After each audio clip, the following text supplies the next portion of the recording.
तो देखिए 2017 का क्वेश्चन है और क्वेश्चन क्या बोल रहे हैं कि use relaxation method to solve the system. ये आपका सिस्टम ऑफ इक्वेशन दिया हुआ है, ठीक है। 3 इक्वेशन दिया हुआ है, इसको सॉल्व करके बताना है कि एक्स वाई और जेड का ऐसा कौन सा वैल्यू है जो इस तीनों इक्वेशन को सेटिस्फाई करता है, वही होता है सॉल्यूशन। कौन से मेथड से निकालना है? रिलैक्सेशन मेथड से हमको सॉल्व करना है। तो देखिए इस मेथड से सॉल्व करने का बहुत सारा स्टेप, मतलब इसमें जो स्टेप आएगा तो सबसे पहला स्टेप क्या आएगा? सबसे पहला स्टेप आएगा ये जो आपको ये जो दिख रहा है आपको इक्वेशन, तो इसका जो है कोएफिशिएंट मैट्रिक्स बनाइए। बनाना नहीं है, मतलब इसे देखना है। तो देखिए इसका कोएफिशिएंट 12, 2, 3, यहाँ से 1, 8, 4 और यहाँ से कोएफिशिएंट 1, -1 और 10, ठीक है। तो देखिए आपका इसमें डायगोनल एलिमेंट का काम क्या करेगा? ये 12, 8 और 10, ये डायगोनल एलिमेंट हो गया आपका।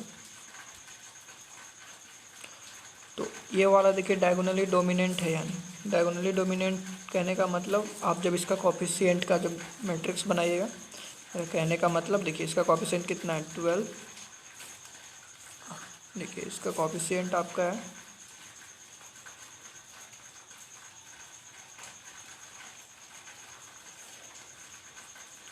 पहला का 12, दूसरे का 1, फिर इसका कोएफिशिएंट है 1, इसका 2, इसका 8, इसका -1, इसका 3, इसका 4 और इसका 10, ठीक है। तो ये आपका कोएफिशिएंट है। इसमें देखिए डायगोनल ये बनाना नहीं होता है, बस चेक करना था कि डायगोनल एलिमेंट यहाँ पे हुआ है कौन कौन। आपका 12, 8 और 10 जो है यहाँ पे डायगोनल एलिमेंट का काम कर रहा है। तो देखिए डायगोनली डोमिनेंट कैसे चेक करते हैं? 12 जो है बाकी जो एलिमेंट है, तो बाकी एलिमेंट आपका कितना है? 1 और 1, तो इसका मॉड का सम, कहने का मतलब है मेरा कि जिससे कि mod of 12 greater than equal to होना चाहिए बाकी एलिमेंट का सम से, मॉड का सम से। तो 1, दूसरा एलिमेंट है मॉड 1, ठीक है। तो ऐसा होता है, हाँ होता है। 1 और 1 2, 12 से छोटा है। उसी तरह से दूसरे वाले के लिए देखिए, दूसरे वाले के लिए आप क्या देखिएगा? तो दूसरे वाला में आपका डायगोनल एलिमेंट था 8, तो बचा हुआ एलिमेंट कितना है? 2 और -1। तो देखिए क्या ऐसा होता है? तो -1 और 2 कितना हो गया? तो -1 का मॉड 1 और 2 का मॉड 2, तो 2 और 1 कितना हो गया जुट के? 3। 8 से छोटा है, इसका मॉड 8, 8 से छोटा है, हाँ है। तो ये वाला एलिमेंट, इसका जो डायगोनल एलिमेंट है 8, क्या हो गया?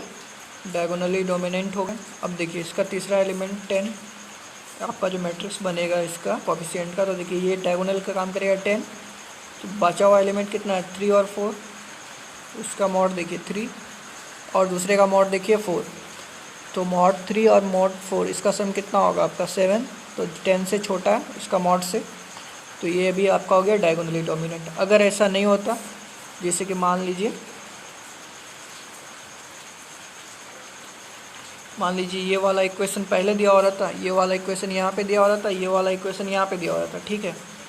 तो ये वाला पहले दिया हो रहा था, तो इसका देखिए क्या -1, ये बाद में दिया हो रहा था तो कितना हो जाता? 12, 1, 1 और फिर उसके बाद ये दिया हो रहा था तो कितना हो जाता? 3, 4, 10, ठीक है। तो देखिए पहला एलिमेंट कितना हो गया? 2 और इसका जो सम है, इसका जो मॉड है 2, इसका मॉड 8 और इसका मॉड -1। तो देखिए ये कितना हो गया? 8 और 1, 8 और 1 9 हो गया। तो 9 तो 2 से छोटा नहीं है। तो देखिए ये वाला पहला जो है डायगोनल एलिमेंट का ये जो डायगोनल एलिमेंट है ये डायगोनली डोमिनेट नहीं हुआ। तो हम लोग क्या करते हैं? इसको अरेंज करते हैं। तो हम लोग कैसे अरेंज करेंगे? इसको उठा के नीचे कर देंगे, इसको उठा के ऊपर कर देंगे, तो हो जाता। तो हो ही जाता है, क्योंकि हम लोग अभी चेक किए। तो अगर आपका डायगोनली डोमिनेंट फॉर्म में नहीं दिया हुआ है तो सबसे पहले आप क्या कीजिए? रीअरेंज कीजिए।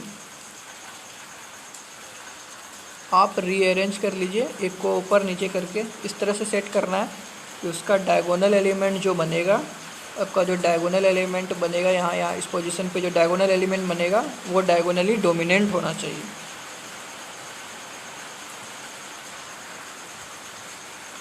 तो यहाँ पे देखिए ये आपका इक्वेशन दिया हुआ है, तो ये डायगोनली डोमिनेंट है या नहीं? तो देखिए है। 12 जो है 1 और 1 मॉड का सम से ज़्यादा है। इसका डायगोनल एलिमेंट कौन सा है? 8। तो देखिए डायगोनल एलिमेंट आपका इसमें है कौन सा, आपका इस फॉर्म में, मतलब ये 12, 8 और -10 ये डायगोनल एलिमेंट है। तो देखिए 8 बाकी एलिमेंट का सम 2 और -1 से ज़्यादा है, और ये 10 3 और 4 का सम से ज़्यादा है। तो सही बात है। तो आपका डायगोनल एलिमेंट, जो डायगोनल एलिमेंट है वो डायगोनली डोमिनेंट है। ठीक है, तो आप इसका मतलब है कि आप रिलैक्सेशन मेथड लगा सकते हैं। तो ये आपका था, ये क्या था आपका, अभी ये था स्टेप नंबर 1। अब देखिए स्टेप नंबर 2 क्या है। तो स्टेप नंबर 2 में आपको रेसिडुअल्स निकालना होता है। तो देखिए अभी ये है क्या, इसको समझते हैं हम लोग कि ये है क्या। तो देखिए आपका जो इक्वेशन दिया हुआ है, ये आपका इक्वेशन दिया हुआ है। ठीक है, तो देखिए इस सारे टर्म को, यहाँ से ये जो टर्म है, इस सारे टर्म को आप इधर भेज दीजिए। तो क्या हो जाएगा, 31 - 12x - y, और ये उधर जाएगा z, तो -z। तो इतना बराबर आपका कितना हो जाएगा, इधर कुछ नहीं है तो 0 बचेगा। तो ये जब x, y और z का एग्जैक्ट वैल्यू, मतलब वैसा वैल्यू पुट करेंगे जो इस इक्वेशन को सेटिस्फाई करे, इस इक्वेशन को सेटिस्फाई करे और इस इक्वेशन को सेटिस्फाई करे, तो जब सॉल्यूशन पुट करेंगे x, y, z का, तब 0 होगा। अदरवाइज जैसे कि यहाँ पे x का वैल्यू 1 1 1 पुट कीजिए, तो कितना हो जाएगा, x का 1, y का 1 और z का 1, तो 12 1 और 1 कितना हो जाएगा, 12 में से एक दिया, मतलब -12। यहाँ पे पुट कीजिएगा तो -1, और यहाँ पे 12 कीजिएगा तो -1, तो कितना हो गया, 12 1 13 और 1 14, -14। 31 - 14 कितना हो जाएगा, 31 - 14, तो ये आपका हो जाएगा 17। ठीक है, तो 17 होगा तो 0 तो हुआ नहीं, मतलब अदर वैल्यूज़ के लिए ये 0 नहीं हो रहा है, तो सिर्फ सॉल्यूशन वाला वैल्यू के लिए 0 होगा।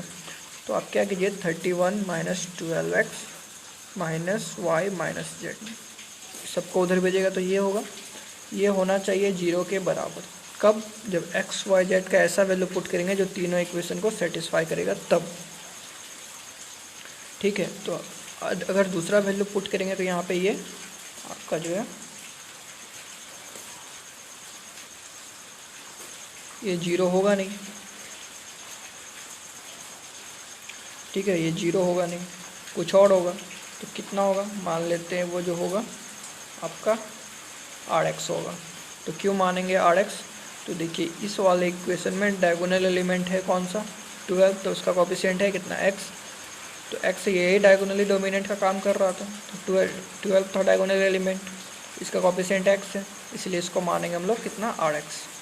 ठीक है, तो ये हो गया आपका rx। उसी तरह से आप इस सारे को आप उधर भेजिएगा तो कितना हो जाएगा, 24 माइनस यहाँ से देखिए 2x, यहाँ से आपका -8y, और वहाँ से +z, इतना बराबर 0 होना चाहिए।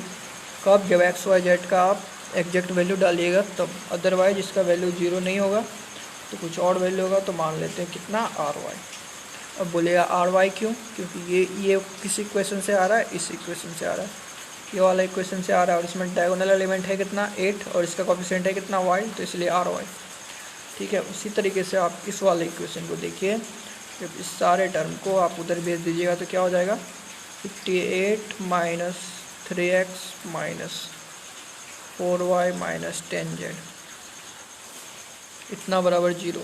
इतना बराबर 0 कब होगा, जब x, y, z का वैसा वैल्यू पुट करेंगे जो इस इक्वेशन को तीनों इक्वेशन को सेटिस्फाई कर रहा होगा। तो लेकिन हम, और दूसरे वैल्यू के लिए ये 0 नहीं होगा, कुछ और वैल्यू होगा। तो मान लेते हैं कितना होगा वो, rz। अब rz क्यों, क्योंकि ये वाला जिस इक्वेशन से आ रहा है उसका डायगोनल एलिमेंट है कितना, 10, उसका डायगोनल एलिमेंट 10 है, इसलिए rz। इसका कोफिशिएंट देखिए 10 का कोफिशिएंट z है, इसलिए rz। तो इसको हम लोग बोलते हैं रेसिडुअल्स। तो स्टेप नंबर 2, तो स्टेप 2 में हम लोग क्या करते हैं, रेसिडुअल्स को फाइंड करते हैं। ठीक है, स्टेप 2 में तो हम लोग का, आप देखिए स्टेप 2 हम लोग कर रहे हैं। तो स्टेप 2 में आपका रेसिडुअल्स कितना आ जाएगा, सारे को उधर भेज दिए तो rx, ry, rz आ गया इतना। ठीक है, मतलब सारे को उधर भेज दीजिए तो उसको हम लोग क्या मान लेंगे, rx, इसको मान लेंगे ry, इसको मान लेंगे rz। और क्यों मानेंगे ये बता दिए, इस इक्वेशन में डायगोनल एलिमेंट जो था वो था 12 था, उसका कोफिशिएंट x था तो rx। इसमें जो था डायगोनल एलिमेंट 8, उसका कोफिशिएंट y, तो ry। इसमें डायगोनल एलिमेंट था 10 और इसका कोफिशिएंट जेड तो आर जेड। ठीक है, अब देखिए स्टेप नंबर 3। स्टेप नंबर 3 में क्या होता है, ऑपरेशन टेबल बनाना होता है। क्या बनाना होता है, ऑपरेशन टेबल। ठीक है, ओटी। तो ऑपरेशन टेबल हम लोग बनाते कैसे, तो देखिए ऑपरेशन टेबल हम लोग बनाते हैं रेसिडुअल्स ये जो निकाले हैं इसको ध्यान में रखते हुए। तो इसके मदद से बनाते हैं हम लोग। तो देखिए बनाते कैसे हैं, तो देखिए R X R Y R Z 3 है रेसिडुअल्स है, तो उसका में जो चेंज आएगा यानी कि R delta R X delta R Y और डेल्टा आर जेड। ठीक है, अब यहाँ पे लिखते हैं डेल्टा एक्स बराबर 1। जब x में 1 चेंज कर रहे हैं तो देखिए इसका वैल्यू कितना होगा, पहले हम बता देते हैं इसका शॉर्ट में, उसके बाद हम बताते हैं कि ये होता कैसे। तो देखिए डेल्टा एक्स बराबर 1 मतलब x में 1 चेंज कर रहे हैं, तो बताइए कि आर एक्स में कितना चेंज हो रहा होगा। तो देखिए आर एक्स में देखिए डेल्टा आर एक्स मतलब जब x को 1 से बढ़ा रहे हैं, इसका मतलब हुआ x को 1 से बढ़ा रहे हैं, तो बताइए कि ये जो आर एक्स से कितना से बढ़ रहा है। तो इसका आर एक्स का कॉफिशिएंट देखिए, आर एक्स में एक्स डेल्टा एक्स बराबर 1 पुट किए तो एक्स का कॉफिशिएंट देखिए कितना है -12, तो यहाँ लिखिए आप -12। ठीक है, अब देखिए आर वाई में एक्स का कॉफिशिएंट कितना है -2, तो यहाँ पे लिखिए -2। आर जेड में देखिए एक्स का कॉफिशिएंट कितना है -3, तो यहाँ लिखिए -3। ठीक है, क्यों होता है ऐसा वो भी बताते हैं, पहले आप देखिए इसका टेबल कैसे बनता है। तो देखिए ये वाला समझ में आ गया। अब देखिए डेल्टा वाई निकालना है, तो डेल्टा वाई बराबर 1 पुट कर रहे हैं। तो अब देखिए ये वाला आपका इक्वेशन है, ये डेल्टा आर एक्स है, ये डेल्टा आर वाई है और ये डेल्टा आर जेड है। अब देखिए डेल्टा वाई बराबर 1 पुट कर रहे हैं, तो देखिए आर एक्स में देखिए वाई का कॉफिशिएंट कितना है -1, तो यहाँ पे लिखिए -1। आर वाई में देखिए वाई का कॉफिशिएंट कितना है -8, तो लिखिए -8। कहें कि डेल्टा वाई बराबर 1 पुट किए हैं तो सिर्फ वाई का देखिए कॉफिशिएंट। अब आर जेड में देखिए वाई का कॉफिशिएंट -4, तो यहाँ पे लिखिए -4। ठीक है, उसी तरीके से आप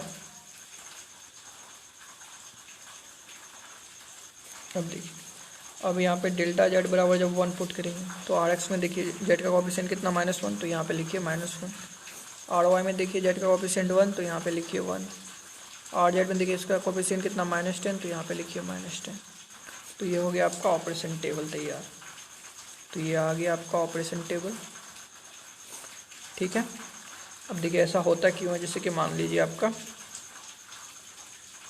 जैसे कि हम लोग ये आर जेड को ही देखते हैं यहाँ पे। ठीक है, तो देखिए जब डेल्टा ये आपका आर जेड अभी है कितना 58 -3x -4y -10z। ठीक है, आप क्या कर रहे हैं, डेल्टा एक्स बराबर जैसे कि 1 के लिए निकाल रहे हैं। तो देखिए जब डेल्टा एक्स बराबर 1 का मतलब क्या हुआ, एक्स को 1 से बढ़ा देना है, तो यहाँ पे क्या हो जाएगा वो 58 -3 इंटू एक्स प्लस 1, 1 से बढ़ा दिया तो इतना हो गया, और बाकी सबको सेम रखिए, तो -4y और -10z। ठीक है, -10z। तो ये वाला जो वैल्यू होगा वो कुछ और वैल्यू आएगा, तो मान लेते हैं r'(z). ठीक है, तो अब देखिए अब उसको r'(z) बराबर कितना हो जाएगा जब डेल्टा एक्स बराबर 1 पुट कर रहे हैं। तो डेल्टा एक्स बराबर जब 1 पुट कर रहे हैं मतलब x 1 से इंक्रीज हो रहा है, तो 51 -3 into x plus 1 -4y -10z। ठीक है, सिर्फ x को 1 से बढ़ा दिए। तो देखिए अब इसमें देखिए इसको सॉल्व कीजिएगा तो 58 यहाँ से आ जाएगा -3x और यहाँ से आ जाएगा -4y और यहाँ से आ जाएगा आपका -10z और यहाँ पे -3 इंटू प्लस 1 यानी कि -3 का -3। अब देखिए इतना सा जो टर्म है आपका, इतना सा जो टर्म है वही है आपका आर जेड। तो इतना सा टर्म की जगह हम लोग क्या लिखेंगे, आर जेड लिखेंगे। तो इतना सा टर्म के लिए हम लोग क्या लिखेंगे,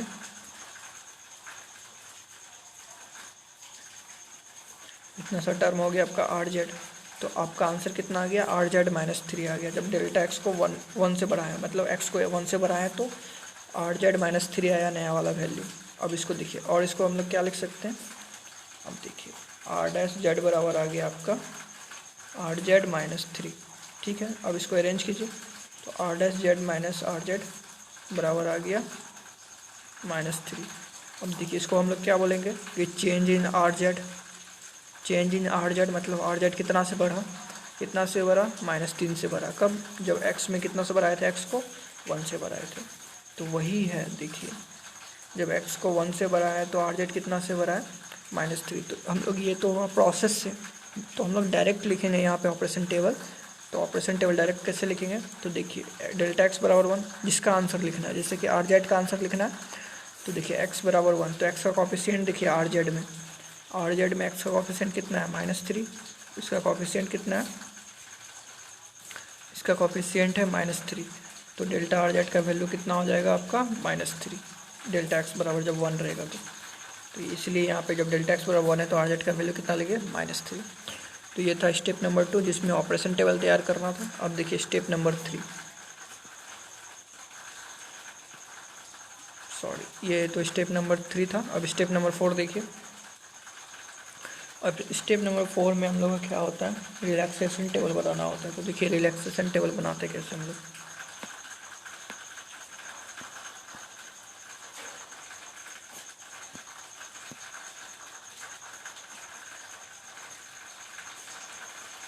तो देखिए आपके पास है क्या, तो यहाँ पे थोड़ा सा देखिए समझने वाला बात है। आपका जो रेसिडुअल्स है, ठीक है, अगर इसके यहाँ 0 होता है, इसके जगह 0 होता है, इसके जगह 0 होता है, एक्स वाई जेड के जिस वैल्यू के लिए वही होता है मेरा सॉल्यूशन, ठीक है। तो यहाँ पे 0 है नहीं तो इसको हमको 0 बनाना पड़ेगा, इसको भी 0 बनाना पड़ेगा, इसको भी 0 बनाना पड़ेगा। अगर एग्जैक्टली 0 बना देते हम लोग तो जो सॉल्यूशन निकलेगा वो एग्जैक्ट सॉल्यूशन होगा। अगर एग्जैक्टली नहीं बना पाते हैं, अप्रॉक्सीमेटली बना पाते हैं, तो जो मेरा सॉल्यूशन होगा वो अप्रॉक्स सॉल्यूशन होगा, ठीक है। तो मेरा जो काम रहता है रिलैक्सेशन टेबल में क्या करना होता है, हमको R X R Y R Z को 0 बनाना होता है, ठीक है। तो देखिए कैसे बनाएंगे हम लोग। तो देखिए जैसे रिलैक्सेशन टेबल है, ठीक है, तो उसको छोड़िए, हम लोग यहाँ पे बनाते हैं। तो यहाँ पे लिखिए आर एक्स, यहाँ पे लिखिए आर वाई और यहाँ पे लिखिए आर जेड, ठीक है। तो यहाँ पे सबसे पहले हम लोग पुट करते हैं X Y Z equal to 0। सारे वैल्यू को हम लोग क्या करेंगे, शुरू में हम लोग 0 लेते हैं। एक्स वाई जेड सबको हम लोग 0 लेंगे, सबको 0 लेंगे। तो देखिए आर एक्स बराबर कितना होगा, सारे वैल्यू को 0 पुट कीजिए, एक्स वाई जेड को 0 पुट करेंगे तो कितना आ जाएगा, ये सब 0 तो ख़त्म। तो आर एक्स बराबर 31 आएगा। तो आर एक्स बराबर 31 आएगा तो क्या हो जाएगा मेरा, यहाँ पे लिखिए अब 31। अब देखिए अब इसमें आर वाई में जब एक्स वाई जेड को 0 पुट करेंगे तो कितना आ जाएगा, 24। तो यहाँ पे लिखिए आप 24। अब आर जेड में जब सबको 0 पुट करेंगे तो कितना हो जाएगा, आर जेड का वैल्यू 58। तो यहाँ पे लिखिए 58, ठीक। देखिए एक्स वाई जेड को जब 0 पुट करेंगे तो आर जेड का वैल्यू कितना हो जाएगा, 58। तो हम लोग आर जेड के नीचे कितना लिख देंगे, 58। स्टेप नंबर, अब देखिए ये जो स्टेप 4 चल रहा था उसमें देखिए ये वाला आपका पहला रो तैयार हो गया। अब इस रो में देखिए सबसे हाईएस्ट वैल्यू कौन सा है, आपका 58। तो ऑपरेशन टेबल की हेल्प से 58 को 0 के आसपास लेके जाना होता है। तो देखिए अगर एग्जैक्टली 0 आ जाता है तो अच्छा बात है, और नहीं तो अप्रॉक्स मतलब 0 के आसपास लेके चलते हैं। तो देखिए सबसे पहले मेरा सजेशन यही है कि सबसे पहले आप कैलकुलेटर से आंसर फाइंड कीजिए। अगर आपका आंसर, ठीक है, अगर आपका आंसर इंटीजर में आ रहा है, अगर आपका आंसर इंटीजर में आ रहा है तो आप जो यहाँ पे जो रिलैक्सेशन टेबल जो यूज कीजिएगा उसमें जो डेल्टा जेड जैसे कि आपको दिखाते हैं, यहाँ पे देखिए यहाँ पे जो वैल्यू दिया हुआ है सब इंटीजर है। तो आप अगर कैलकुलेटर से पहले पता कर लेते हैं आंसर कि क्या होने वाला है, तो जब आप मेथड से सॉल्व कीजिएगा तो यहाँ पे डेसिमल वैल्यू लेने का कोई ज़रूरत नहीं है। अगर आंसर आपको कैलकुलेटर से फाइंड करते हैं आप और आपको पता चलता है कि आंसर डेसिमल में है तो आप यहाँ पे डेसिमल लीजिए तब, ठीक है। तो देखिए हम लोग सॉल्व कैसे करते हैं। तो आपको पता चल गया। तो पहला अभी हम क्या समझाएं, अभी हम बस इतना समझाएं कि ये वाला रो कैसे आता है, ठीक है। ये वाला रो कैसे आता है। अब देखिए दूसरा रो हम लोग कैसे लाएंगे। इसमें देखिए मैक्सिमम वैल्यू 58 है, तो ऑपरेशन टेबल आपके सामने ये है और ये आर जेड के नीचे है 58। तो देखिए are Z delta R Z, यहाँ पे आप ये वाला देखिए आर जेड को देखिए, ठीक है। तो आर जेड है, यानी कि आर जेड है तो इसको डेल्टा जेड देखना होगा। तो देखिए जब जेड को एक से बढ़ा रहे हैं, डेल्टा जेड का मतलब क्या हुआ कि जब डेल्टा जेड बराबर 1 होगा तो डेल्टा आर जेड कितना हो रहा है -10। जब जेड एक से बढ़ रहा है तो जेड आर जेड कितना से बढ़ रहा है -10 से, -10 से बढ़ रहा है मतलब 10 से घट रहा है वो। तो यहाँ पे मेरा है क्या 58 है, 58 को घटाना है 0 तक लेके जाना है। तो हमको क्या कहा, जब एक बढ़ा रहे हैं तो ये 10 घट रहा है, ठीक है। तो अगर हम इसको 2 बढ़ाएंगे तो कितना हो जाएगा -23 कर देंगे इसको तो ये -30। अगर इसको 4 कर देंगे तो -40, ठीक है। अगर इसको हम 6 कर देंगे तो कितना हो जाएगा -60। अगर 5 रखते तो कितना होता है -50। तो 58 के ज़्यादा क्लोज कौन है, -60। तो हम लोग कितना से बढ़ाएंगे इसको, तो डेल्टा जेड बराबर कितना पुट कर देंगे हम लोग 6। तो 6 पुट कर देंगे तो देखिए क्या हो रहा है, 6 पुट कर देंगे हम लोग। तो अब इसको 6 से मल्टीप्लाई कीजिए तो ये कितना हो जाएगा -6। और ये आर वाई के नीचे है, ये यहाँ पे था डेल्टा आर एक्स, तो डेल्टा आर एक्स के नीचे -6, डेल्टा आर वाई के नीचे 6, 6 से मल्टीप्लाई, इसको 6 से मल्टीप्लाई -60, ठीक है। अब इस वैल्यू को इसमें जोड़ दीजिए, क्योंकि आर जेड जो है जब डेल्टा जेड बराबर 6 पुट करेंगे तो आर जेड कितना से बढ़ेगा -60 से, तो -60 बढ़ा दीजिए इसमें। तो 58 प्लस -60 कितना हो जाएगा -2। तो देखिए 58 में -60 बढ़ा दीजिए तो कितना हो जाएगा -2। तो इसमें जोड़ दीजिएगा तो आंसर आ जाएगा आपका -2। इसी तरह से 6 बढ़ेगा तो इसका ऊपर वाला जो रो था 24, उसमें 6 बढ़ाइए तो कितना आ जाएगा आंसर 30। फिर -6 है तो 31 में -6 बढ़ेगा तो कितना आ जाएगा आंसर 25। इसके बाद देखिए आपको ये नहीं पता, ये नहीं पता, ये नहीं पता, अभी कैसे हुआ।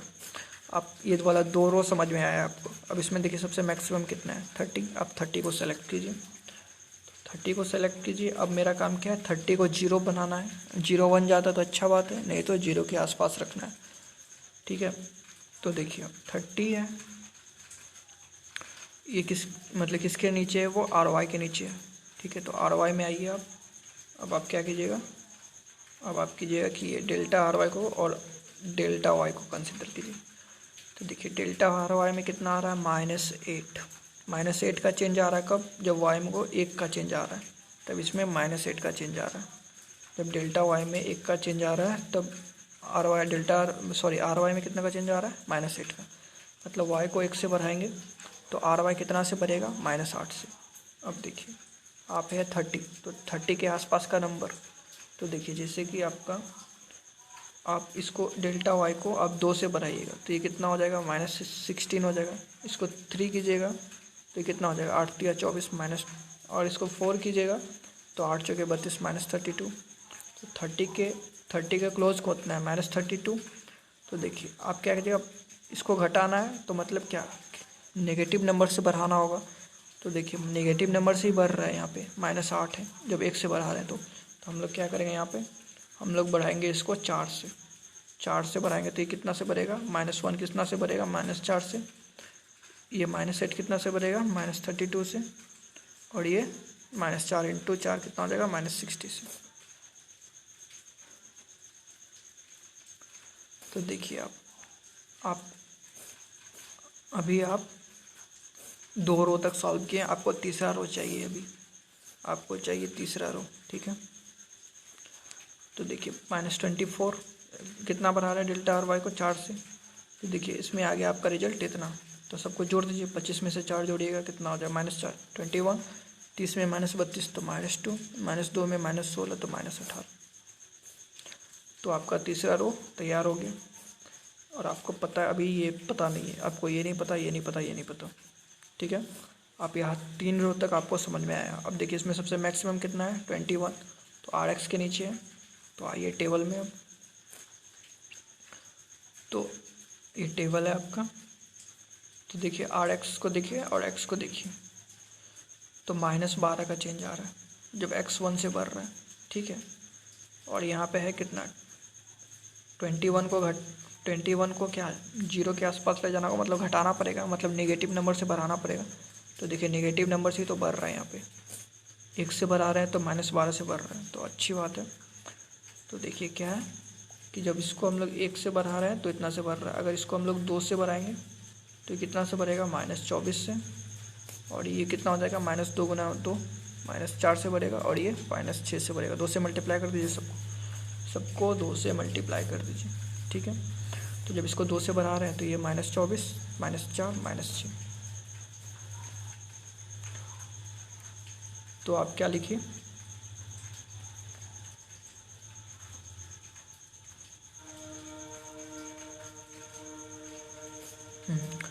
अब देखिए डेल्टा एक्स को 2 से बढ़ाया है तो यहाँ पे लिखिए डेल्टा एक्स बराबर 2। अब देखिए 21 को -24 से बढ़ाएं तो 21 प्लस -24 कितना हो जाएगा -3। अब देखिए 2 -2 है,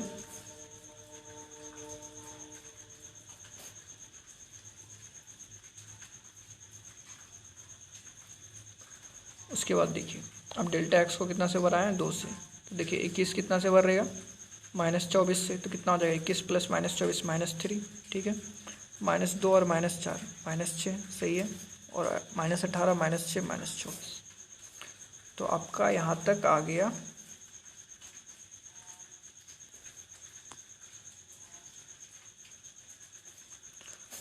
आपको इसमें यहाँ तक आ गया और ये दोनों नहीं आता है, ठीक है। तो देखिए अब इसमें सबसे मैक्सिमम कौन है -24, आर जेड के नीचे है। तो अब वापस आइए टेबल में,